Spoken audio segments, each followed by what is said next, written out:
நீங்கள் கேட்கவிருப்பது கச்சேரி. கச்சேரி சிறுகதை தொகுப்பிலிருந்து ஒரு சிறுகதை.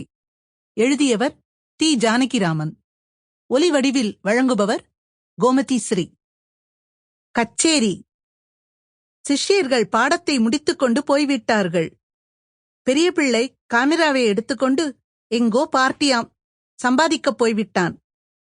வாசலில் பெண் வயிற்றுப் பேரன் அடுத்த வீட்டு குழந்தைகளோடு கிரிக்கெட் ஆடுகிற மெல்லிய கூச்சல். உள்ளே சமையலறையில் சீனச்சட்டியில் ஏதோ பொரிகிற ஓசை. இத்தனைக்கும் நடுவில் ஒரு மௌனம். அதிலே வெகு தூரம் தோய்ந்து கிடந்தார் ராமு. சாய்வு நாற்காலியில் சாய்ந்து கொள்ளாமல் சற்று துவண்டு உட்கார்ந்திருந்தார் அவர்.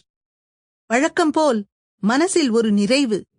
இனிமேல் உலகத்தில் ஒன்றும் ஆக வேண்டியதில்லை போன்ற ஒரு நிறைவு.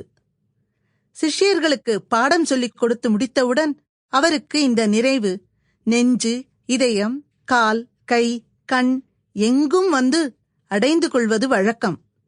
கச்சேரிகளில் அது வருவதில்லை. அங்கே ஆத்மானந்தத்துக்கு அளவு உண்டு.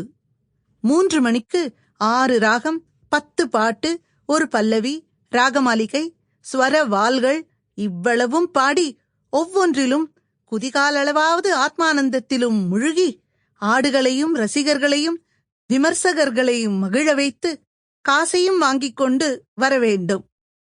சிஷ்யர்களிடம் அந்த கவலை இல்லை. இன்று பகல் 11 மணிக்கு அடதாள கல்யாணி வர்ணத்தை சாக்காக வைத்துக்கொண்டு அந்த ராகத்தின் 1008 கைகளையும் சிரங்களையும் அணிகளையும் Sample complete. Ready to continue?